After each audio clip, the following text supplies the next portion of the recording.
is an episode about magic, and it's a story I've heard when I listened to Dr. Jill Bolte Taylor. She's a brain neurological scientist. And that thought, that insight, that knowledge never had crossed my mind. Maybe I wasn't paying too much attention back in the days in biology class, but I don't even believe that it was mentioned in biology class. And I think it's so really wonderful, beautiful, tender, and delicate that I want to share it with you. So, in case you haven't known it, that you also feel this awe and wonder and joy about the magic of life. So, when I was born, all the many eggs, which potentially could have become children, all the many eggs already were in my body. So we're born with a certain set of eggs, and as we age, as we go through life, the quality decreases, the quantity decreases, and that's just a fact. It would have been like we were born with a certain set of hair, and once we lose a hair, then that hair is gone, and after many, many decades, we just don't have any hair anymore. So that kind of would have been the case. Whereas with sperm, on the other hand, that's reproduced and reproduced and reproduced. And also, as men age, the quality of their sperm might not really become better. Nope, it also decreases massively. So even though men can fertilize an egg even when they're in their 80s, it's really a question if they should. But that's another topic, and that's more to an ethical conversation, which I'm not going to touch upon that. But biologically, not the best decision. So we women are born with a certain set of eggs. When I was a baby, I already had my eggs within my body. That also means that when my mother was born, the egg from which I eventually happened to be growing into life was already within her. So when she was born, my pre version was already in her. So after many, many, many other eggs, which had then been released through her periods, finally came the time for my egg, and finally came the time for my dad's sperm, and the two mingled and had their little dance, and then they allowed me to develop into life. But the egg from which I was originating had been already in her. So when my mother was born, I already was within her. And now is the part where I just never made the connection, but it's so obvious. And I'm so grateful that I know about the connection, because it really inspires and breathes in wonder, just marvel at the amazing thing called life. So when I was born, I had all my potential children already within me.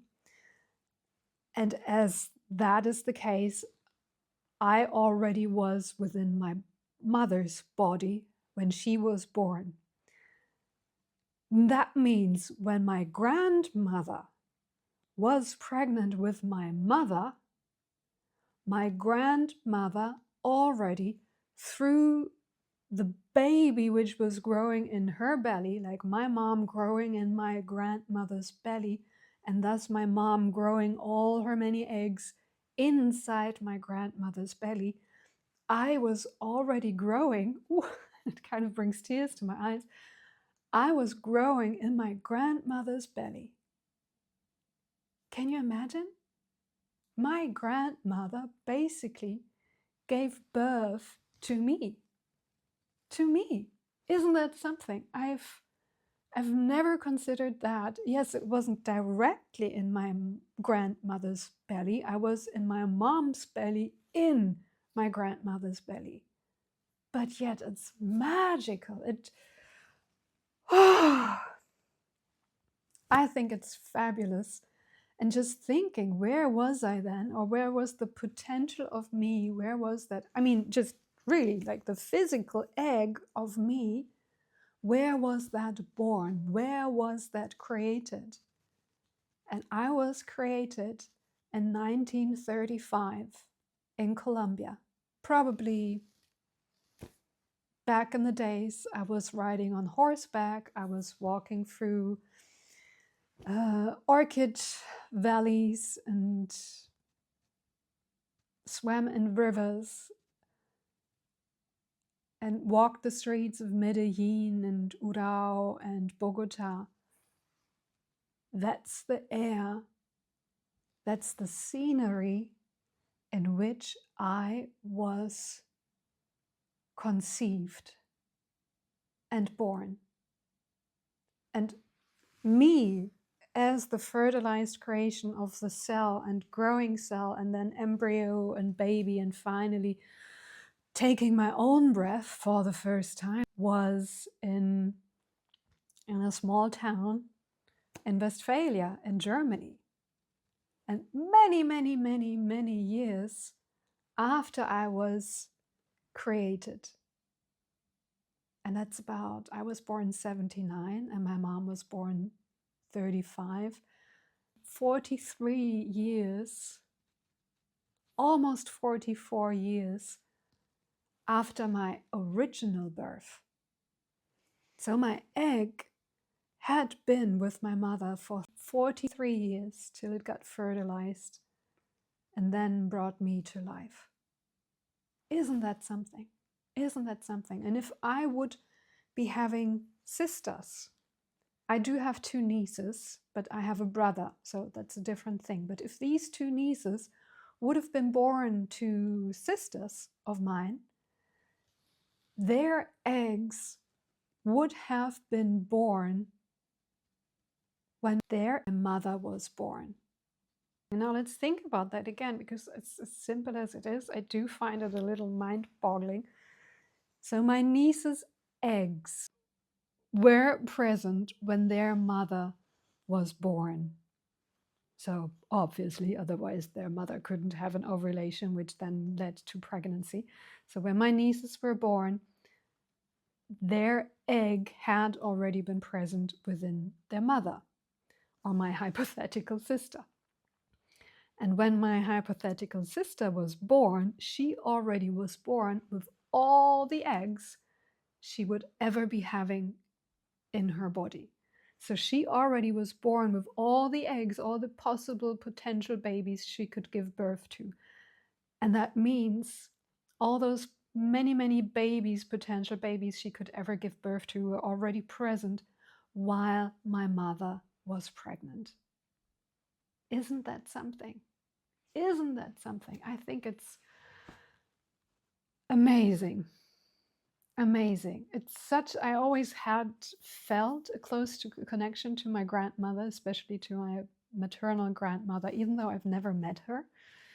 We kind of look very, very similar. There's photographs where I'm thinking, wow, we're sisters. We're so alike. Yet, since my nieces were not born to a sister I had, but born to a brother which I'm having, they were not born when their mother was born. So, because they were born out of the contribution of the sperm which my brother gave and not out of an egg.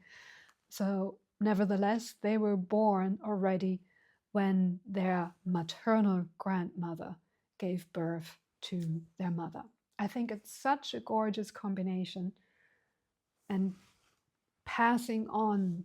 And I also find that interesting. I'm not aware, I haven't done intensive research, but I'm not aware that there are studies yet who look at all that time from the, let's say, initial birth to the actual birth, and how the time and place, environment, politics, social, nutritional, air quality, all of the life experiences my grandmother was having while she was pregnant with my mother and thus also pregnant already with my egg, how that influences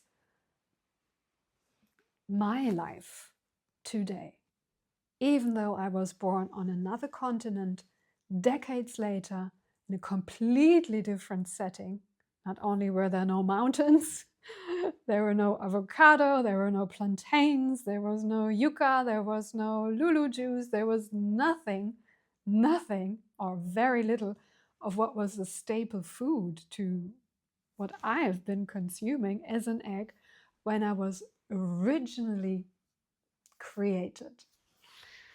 I find it just mind-boggling. Yeah, and maybe listen to this episode once again, because it took me a while to wrap my head around it. It's actually not difficult, but really thinking about it. Where were you originally born? As an egg, as your pre-version of your current self. It's not just mind-boggling thinking that I was the lucky one. Out of all these hundreds of thousands of eggs, I was the one, together with my brother, or not together, we're not twins. But I do find it magical that out of the many possibilities, out of the many actual brothers and sisters I could have been having, or who could have made it to life, I made it to life. That already is magical.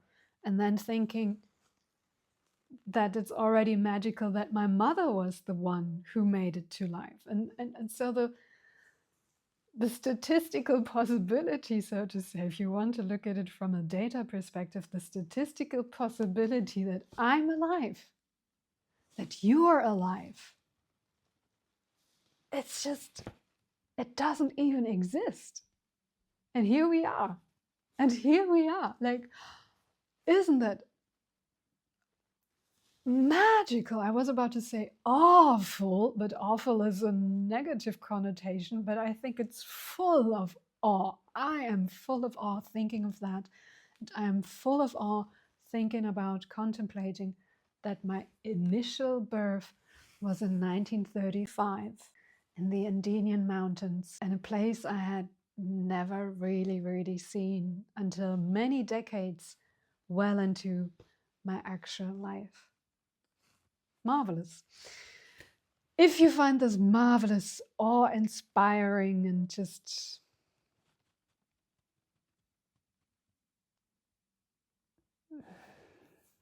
raising your tenderness and care and delicacy sensation to how fragile, how wonderful life is, that we are alive, and that all the other people around us are alive, that we really are the lucky ones.